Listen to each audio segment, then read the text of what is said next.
HR news Kannada, ಸ್ಥಳೀಯ ಸುದ್ದಿ ಸಮಾಚಾರಗಳ ಆಗರ.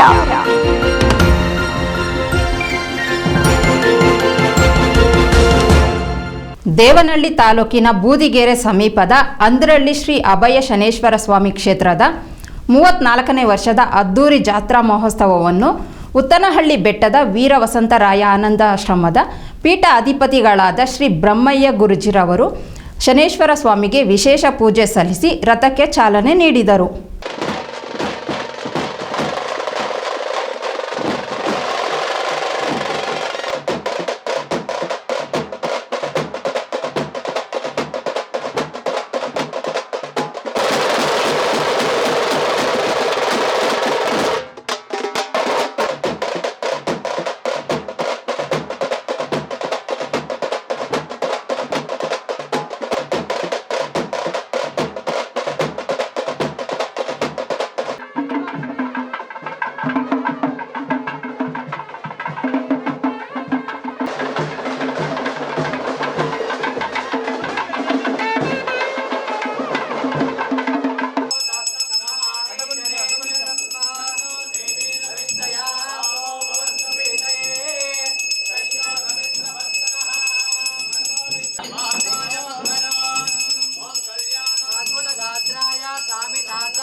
ಹೌದು, ದೇವನಹಳ್ಳಿ ತಾಲೂಕಿನ ಬೂದಿಗೆರೆ ಸಮೀಪದ ಹೆಸರಾಂತ ಹಂದರಹಳ್ಳಿ ಶ್ರೀ ಅಭಯ ಶನೇಶ್ವರ ಸ್ವಾಮಿ ಕ್ಷೇತ್ರದ 34ನೇ ವರ್ಷದ ಅದ್ದೂರಿ ಜಾತ್ರಾ ಮಹೋತ್ಸವವನ್ನ ಹಮ್ಮಿಕೊಳ್ಳಲಾಗಿತ್ತು.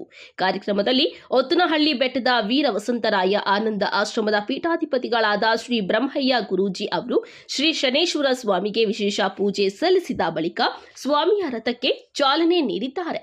ಬಳಿಕ ಮಾತನಾಡಿದ ಅವರು ದೇವಸ್ಥಾನ ಹಾಗೂ ದೇವಸ್ಥಾನದ ಧರ್ಮದರ್ಶಿಗಳಾದ ಮುನಿಪೂಜಪ್ಪನವರ ಬಗ್ಗೆ ವಿವರಣೆ ನೀಡಿದ್ದು ಹೀಗೆ. ನಮಸ್ಕಾರ.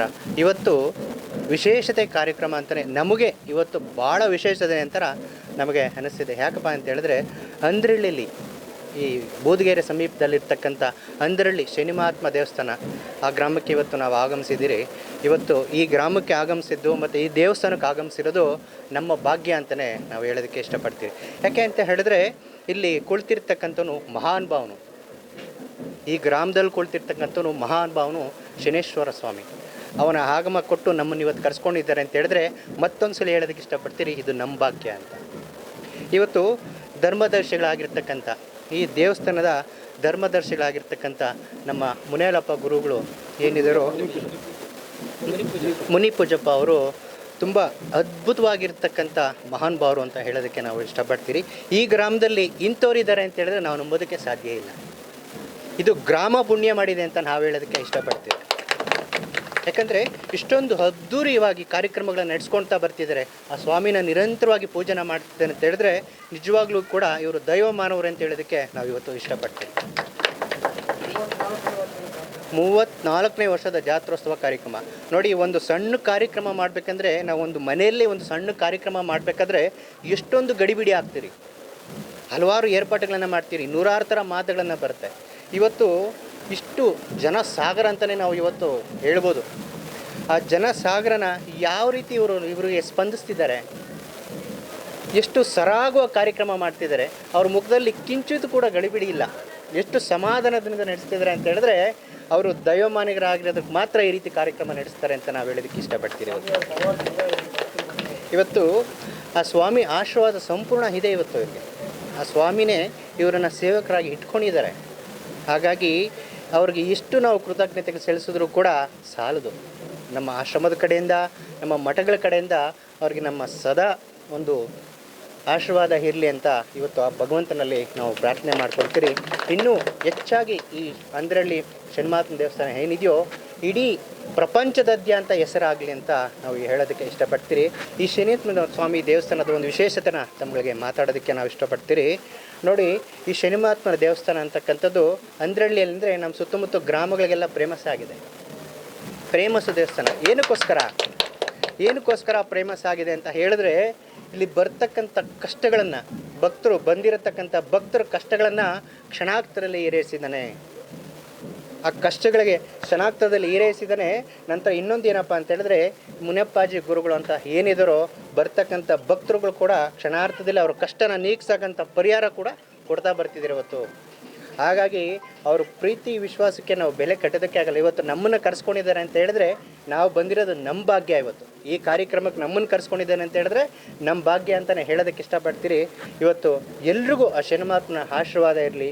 ಎಲ್ಲರೂ ಸದಾಕಾಲ ಈ ದೇವಸ್ಥಾನಕ್ಕೆ ಬರ್ತಕ್ಕಂಥ ಭಕ್ತಾದಿಗಳು ಇನ್ನೂ ಮೇಲ್ಮಟ್ಟಕ್ಕೆ ಬೆಳೀಲಿ ಅಂತ ಇವತ್ತು ನಮ್ಮ ಮಾತನ್ನು ಮುಗಿಸ್ತಾ ಇದ್ದೀವಿ. ನಂತರ ದೇವಸ್ಥಾನದ ಧರ್ಮದರ್ಶಿಗಳಾದ ಮುನಿಪೂಜಪ್ಪನವರು ಮಾತನಾಡಿ, ನಾನು ಕಳೆದ 34 ವರ್ಷಗಳಿಂದ ಜಾತ್ರಾ ಮಹೋತ್ಸವವನ್ನ ಆಚರಣೆ ಮಾಡಿಕೊಂಡು ಬರುತ್ತಿದ್ದೇವೆ. ಸಾವಿರಾರು ಭಕ್ತರು ಇಲ್ಲಿ ಆಗಮಿಸಿ ದೇವರ ದರ್ಶನ ಪಡೆದು ಹೋಗುತ್ತಿದ್ದಾರೆ. ಅದರಂತೆ ಕಳೆದ 3 ದಿನಗಳಿಂದ ವಿಶೇಷ ಪೂಜಾ ಅಲಂಕಾರಗಳಿಂದ ಸ್ವಾಮಿಯ ಜಾತ್ರಾ ಮಹೋತ್ಸವ ಹಮ್ಮಿಕೊಂಡಿದ್ದೇವೆ. ಶನೇಶ್ವರ ಸ್ವಾಮಿ ಯಾರಿಗೂ ತೊಂದರೆ ಮಾಡುವವರಲ್ಲ. ಭಕ್ತಿಯಿಂದ ಬೇಡಿದ್ರೆ ಸಕಲ ಕಷ್ಟಗಳನ್ನ ನಿವಾರಣೆ ಮಾಡುತ್ತಾನೆ. ಶನೇಶ್ವರ ಬಗ್ಗೆ ಯಾರಿಗೂ ಭಯ ಬೇಡ ಎಂದರು. ಗುರುಗಳಾಗಿರುವಂಥ ಬ್ರಹ್ಮಯ್ಯ ಸ್ವಾಮೀಜಿ ಗುರುಗಳು ಈ ಸ್ಥಾನದ ಬಗ್ಗೆ, ಈ ಕ್ಷೇತ್ರದ ಬಗ್ಗೆ ವಿಸ್ತಾರವಾಗಿ ವಿವರಿಸಿದ್ದಾರೆ. ಅವರಷ್ಟು ತಿಳುವಳಿಕೆ ನಮಗಿಲ್ಲ, ಅವರಷ್ಟು ವಿದ್ವಾಂಸರು ನಾವಲ್ಲ. ಆದರೂ ಆ ಒಂದು ಈ ಕ್ಷೇತ್ರದ ಬಗ್ಗೆ ಅಪಾರವಾದ ಒಂದು ನಂಬಿಕೆ ಮತ್ತು ಅಪಾರವಾಗಿರುವಂಥ ಮಾತುಗಳು ಆಡಿದ್ದಾರೆ.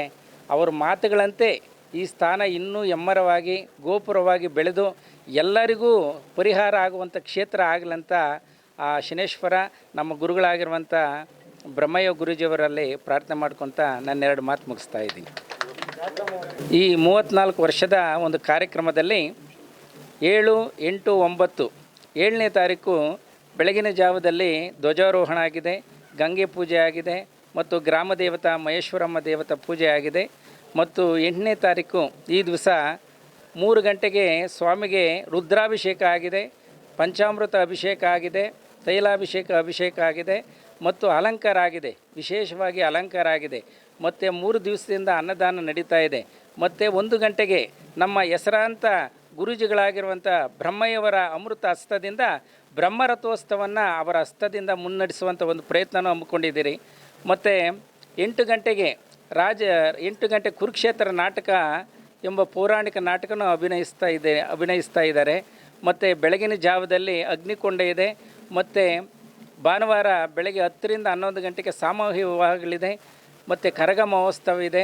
ಇಷ್ಟೆಲ್ಲ ಕಾರ್ಯಕ್ರಮಗಳಿಗೆ ಪ್ರೋತ್ಸಾಹ ಕೊಟ್ಟು ಆಶೀರ್ವಾದ ಮಾಡಿ ನಮ್ಮೆಲ್ಲ ನೆಚ್ಚಿನ ಬ್ರಹ್ಮಯ್ಯ ಗುರೂಜಿಯವರ ಆಶೀರ್ವಾದ ಎಲ್ಲರಿಗೂ ಸಿಗಲಿ ಅಂತ ಹೇಳ್ತಾ ಈ ದೇವಸ್ಥಾನ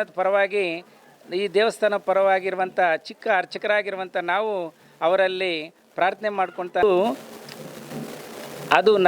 ಅದು ಮನುಷ್ಯರು ಮಾಡಿಕೊಂಡಿರುವಂಥ ಒಂದು ಭಯ. ಆ ಭಯ ಯಾಕೆ ಮಾಡ್ಕೊಂಡಿದ್ದಾರೆ ಅಂತಂದರೆ ಒಬ್ಬರಿಂದ ಅದು ಅಪಪ್ರಚಾರ ಆಗಿದೆ ಅಷ್ಟೇ. ಶನೇಶ್ವರ ಯಾವತ್ತೂ ಕರುಣಾಮಯಿ. ಆ ಯಪ್ಪ ಕೊಟ್ಟರೆ ಕೊನೆವರೆಗೂ ಎಲ್ಲ ಭಾಗ್ಯವನ್ನು ಕೊಡುವಂಥ ದೇವರಂದರೆ ಶನೇಶ್ವರ. ಆದರೆ ಆತನಲ್ಲಿ ಒಂದು ಕಂಡೀಷನ್ ಇದೆ. ಏನಂತಂತಂದರೆ ಈಗ ಜಡ್ಜ್ ಕೆಳಗಡೆ ಎಷ್ಟು ಜನ ಲಾಯರ್ಗಳು ಕೆಲಸ ಮಾಡ್ತಾ ಇದ್ದಾರೋ ಇವರೆಲ್ಲ ಹೇಳಿದ್ದು ಕೇಳ್ಕೊಳ್ತಾರೆ ಜಡ್ಜು. ಅದೇ ರೀತಿಯಾಗಿ ನಾವೇನು ಕೇಳಿದ್ರೂ ಕೇಳಿಸ್ಕೊತೇನೆ ಸ್ವಾಮಿ.